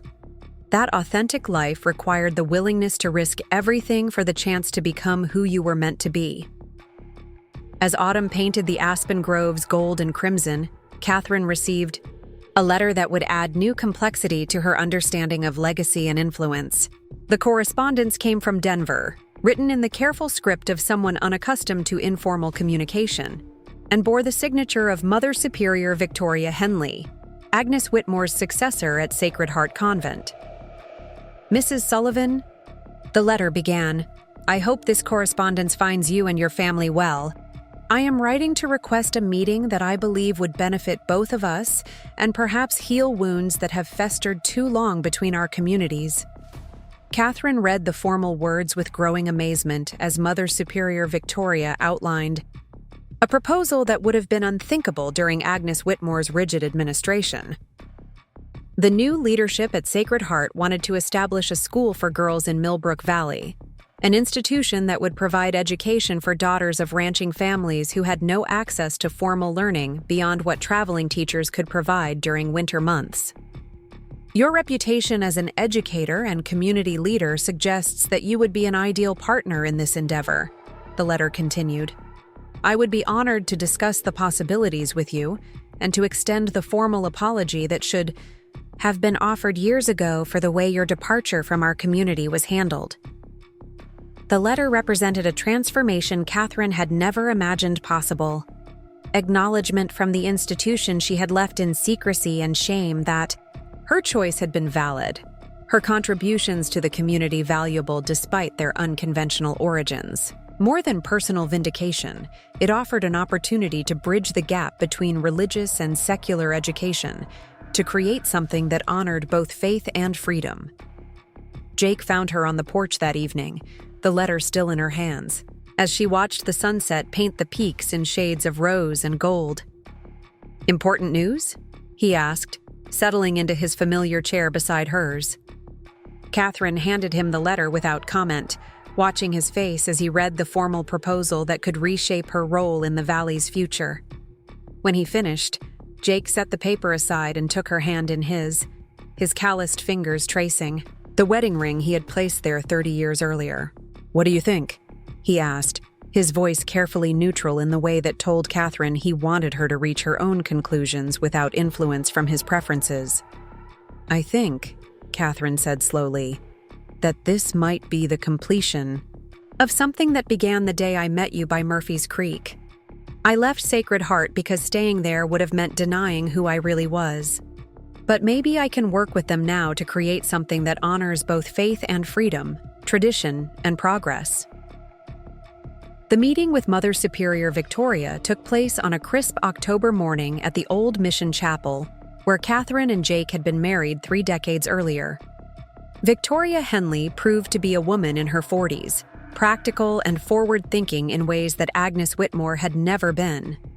She listened with genuine interest as Catherine described her vision for education that would prepare young women for the realities of frontier life while respecting their individual gifts and aspirations.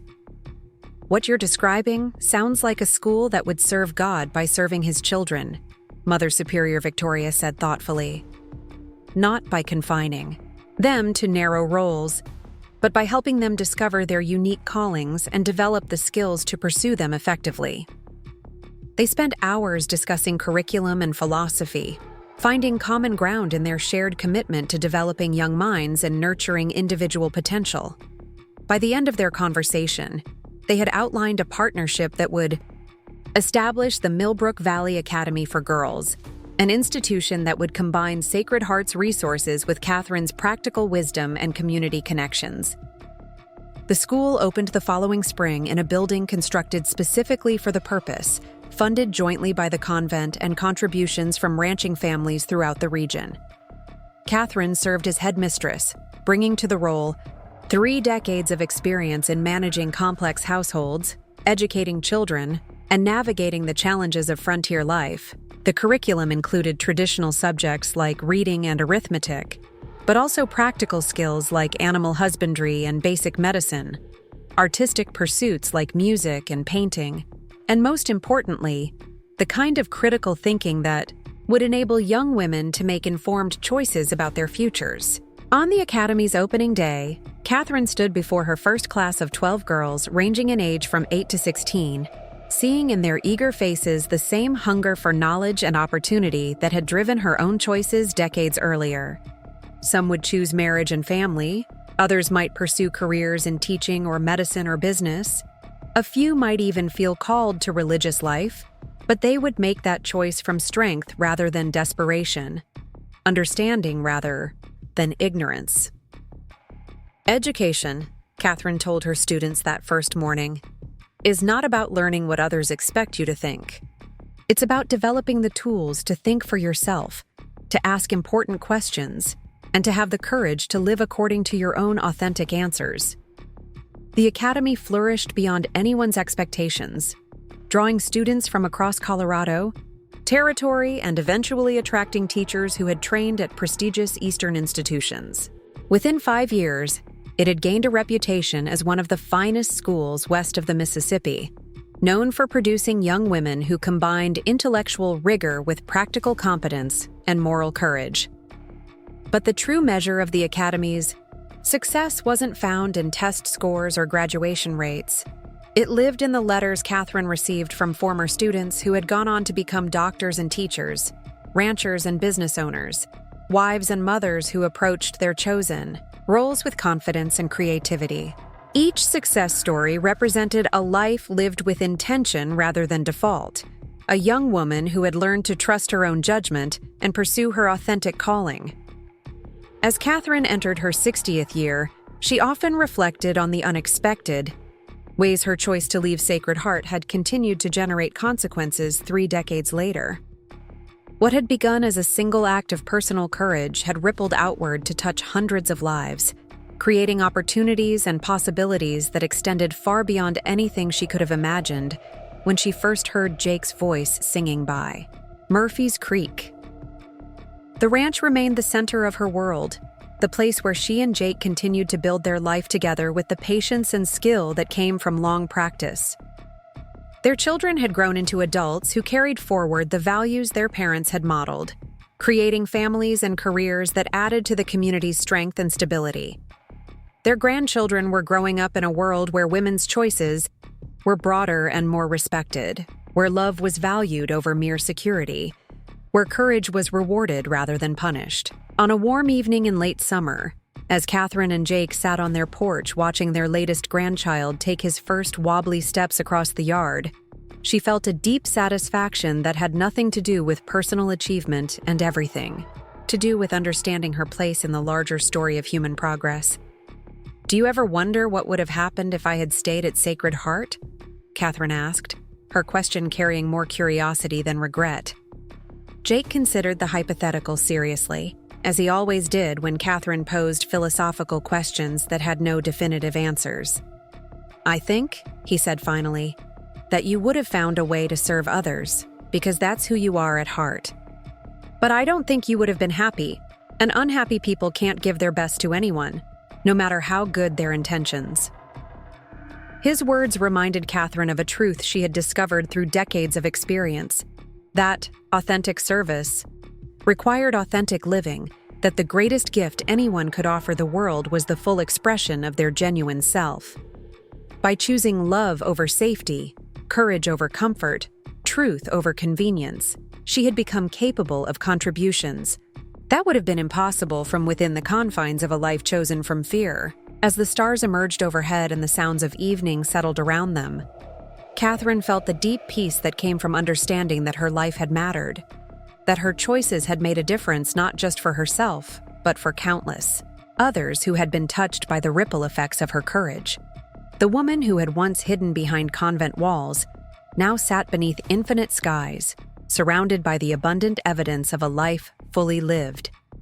The last light faded from the western peaks as Jake began to sing one of his grandmother's songs about women brave enough to trust their hearts. Catherine listened with the same wonder she had felt 30 years earlier, still amazed by the power of music to speak truths that ordinary words couldn't contain.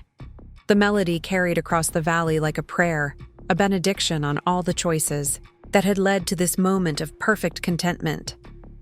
Somewhere in the distance, a nightbird called its ancient song of survival and persistence, its voice joining the symphony of sounds that marked another day's successful completion in the ongoing story of Millbrook Valley. Catherine closed her eyes and added her own silent note to that chorus, a song of gratitude for the courage to choose love over fear, for the wisdom to trust her heart's true compass, and for the grace that had allowed her to become the woman she was always meant to be. The future stretched ahead like an unmarked trail, full of challenges and opportunities that would test the foundation she and Jake had built together. But Catherine faced that unknown country with the confidence of someone who had learned that the most important decisions couldn't be made with the mind alone, that love was indeed worth any risk required to claim it, and that a life lived authentically was the greatest gift anyone could offer to the world. Up next, you've got 2 more standout stories right on your screen. If this one hit the mark, you won't want to pass these up. Just click and check them out.